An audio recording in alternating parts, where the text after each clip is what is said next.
this is Russ. It's time for you to check your batteries. Yeah, just kind of give you a heads up. If you drop your battery powers to 70%, couldn't hurt to check to see if it's still sitting at 70% or not. Okay, now here's what I typically would do. I would turn the bike on. Okay, it may say 70%, and then just leave it on for a while. Don't ride it.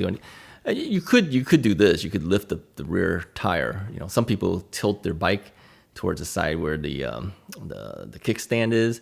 Kind of lift up that rear tire and then run the throttle for a little bit, and see what the percentage is at. Okay, you may find that it'll drop. So if it's dropped a little bit, yeah, give it a little charge up. Yeah, it doesn't hurt to give it a little bit of a charge. You don't have to charge the whole thing because you still want to keep it under the 100%. Give it a little bit of charge, kind of perk it up a little bit. So it doesn't hurt to do that if you haven't done it in a little bit.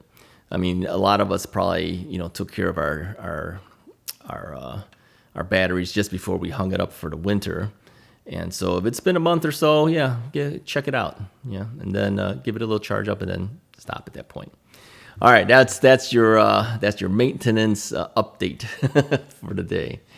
So today, what is today that you guys will see this? This will be Thursday for you guys. So anyway, what else is up? Well, I was thinking about the e-bike situation for the world at this point. I've noticed that more companies have come out again than last year.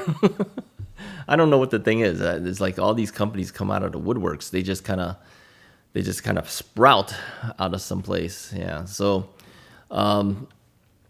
we'll see new bike companies coming out. Now, what about the existing bike companies? How are they doing? Well, some of the companies kind of surprised me that they didn't do as well. That, in my opinion, okay, this is just personal opinion. It has nothing to do with the facts of the matter because I don't have any facts.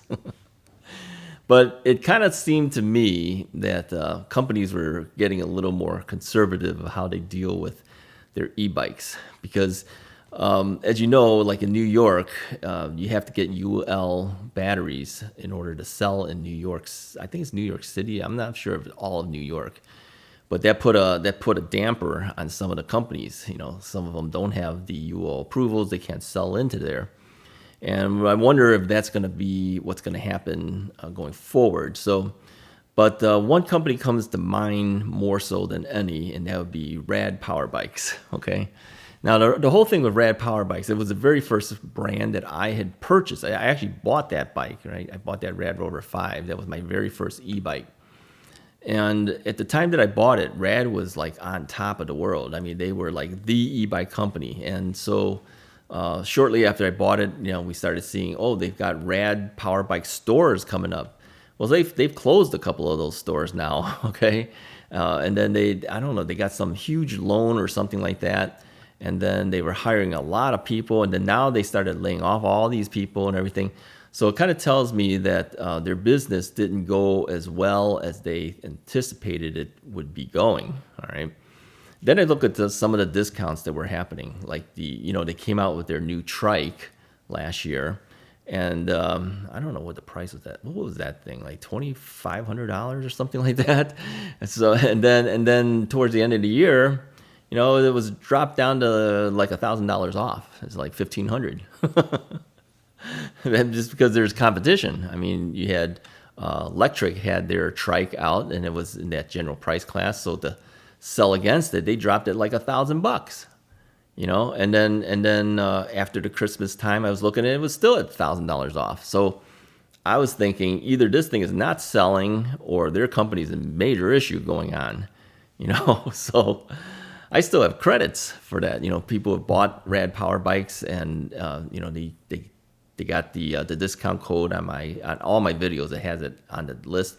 Plus, you could always go to the RUSSISRIGHT.blogspot.com site, or you just go to RUSSISRIGHT.com. Okay, it'll have a redirect there. You click on it, it'll redirect you to RUSSISRIGHT.blogspot.com.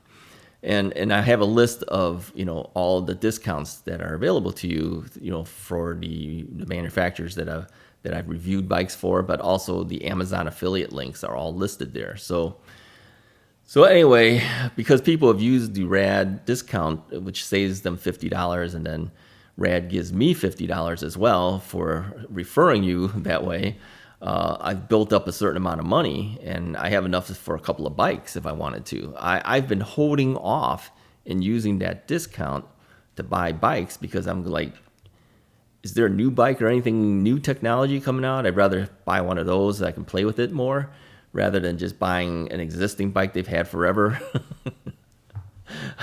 I'd really, innovation didn't seem to be the big thing for RAD, in my opinion, in the recent year, last year, I mean. So I keep wondering, where's their future going? There's more and more bikes in the marketplace coming in. What's happening to RAD because of that?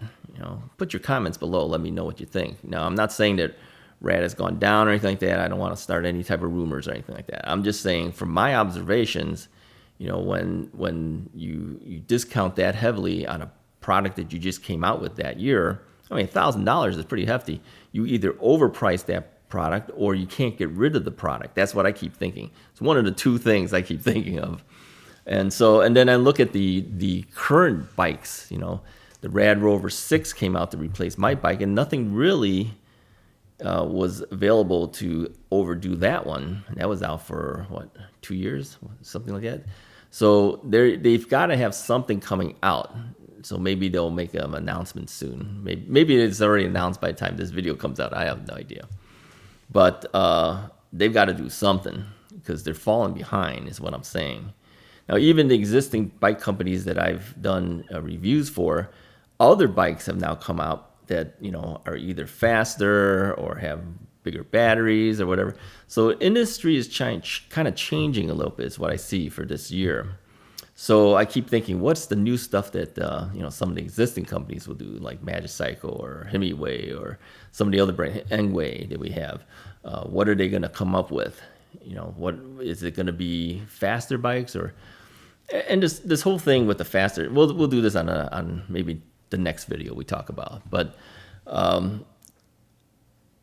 things are changing, is what I'm saying, in the e-bike industry. So companies either have to roll with that or they stay with what they have and then they get taken over by other companies. So let me know in the comments below what you think is happening for this year. Where do you see the industry going? Do you see them going towards speed? Are they going towards distance? What are they going for? What do you think?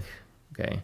I mean, we're all guessing at this point until it actually happens, but you have to kind of really wonder based on, things that you've seen from sales going on and what are they really doing? So anyway, other things about this whole situation with the e-bike. Do you think the e-bike industry is actually slowing down, or do you think it's growing?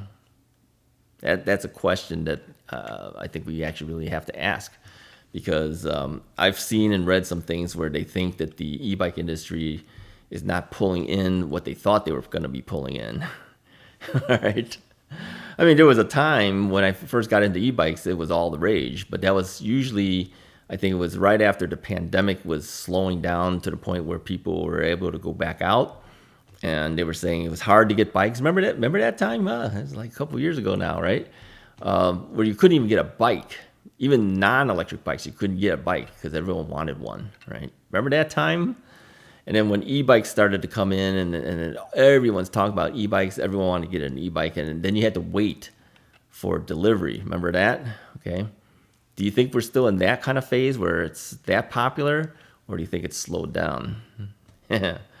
Hopefully it hasn't slowed down, but again, selfishly, I've said this before in the past, selfishly, I prefer to ride with nobody else on the road. I want that whole road for myself. Hold on. Still drinking this stuff. I want the whole road to myself. Yeah, I mean, it's not like it's really so bad in my area. But okay, if you rode bike paths if there's a lot of bikes on the bike path, then yeah, that becomes an issue. For me, I would have an issue with that. I don't like to ride in a pack of people like that. I'd rather have it open. This is why I ride when I ride, okay?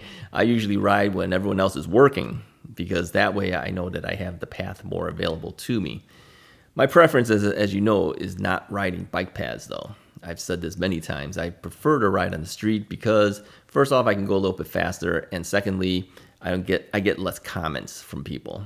Yeah, because as you might notice, I get quite a bit of comments. Now, I am on the bike a lot in a year. Okay, so the chances of a comment happening to me is going to be greater than the comment happening to you, simply because I'm out there more. Okay, and some of the bikes that I ride are kind of big. Yeah. So I've always wondered, towards the end of last year, I had the Engwe X24 given to me. That's kind of an aggressive looking bike. If you look at it, it's got these two big springs in the back for the suspension. You got a suspension thing in the middle, and then the front fork is kind of big and motorcycle looking, right? Doesn't have any fenders on it.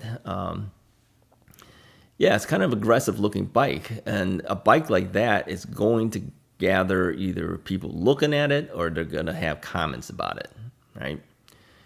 I tell you, if I was riding something like the Himiway Rambler, which is the mid-drive bike that I have, or if I was riding like the Velotric T1 that looks just like a regular bike, you would never even know that it's an e-bike, all right? Because it looks like a regular 10-speed, the old 10 speeds, remember that? Kind of looks like that, or like the Magicycle commuter bike, okay? Nobody's going to say anything because they can't see the battery. They can't see anything on it. Okay, there's a very small display screen, but they have to be looking for that. If you're riding past them quickly, they're never going to see that. You're not going to get a comment, all right? But you're riding something like the Engwe X24, or even the Magicycle Deers, right? People say things, right? So I prefer to ride on the street. So the best you usually get when you're riding on the street is they'll call you a cheater. That's not so bad to take anymore. But when they outright, chastise you while you're on a bike path, it's not as much fun.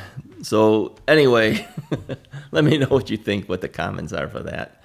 So anyway, think about the whole thing with the rad thing. Think about what the future is going to be holding for these companies. Do they need to make those changes or continue in the path that they are? And whether you think the bike industry is moving forward or whether it's kind of stagnated at this point, even though there's new companies coming out all the time, okay? Anyways, if you like this video, go ahead and hit the like button and hit the subscribe button if you haven't already done so. Talk to you guys next time.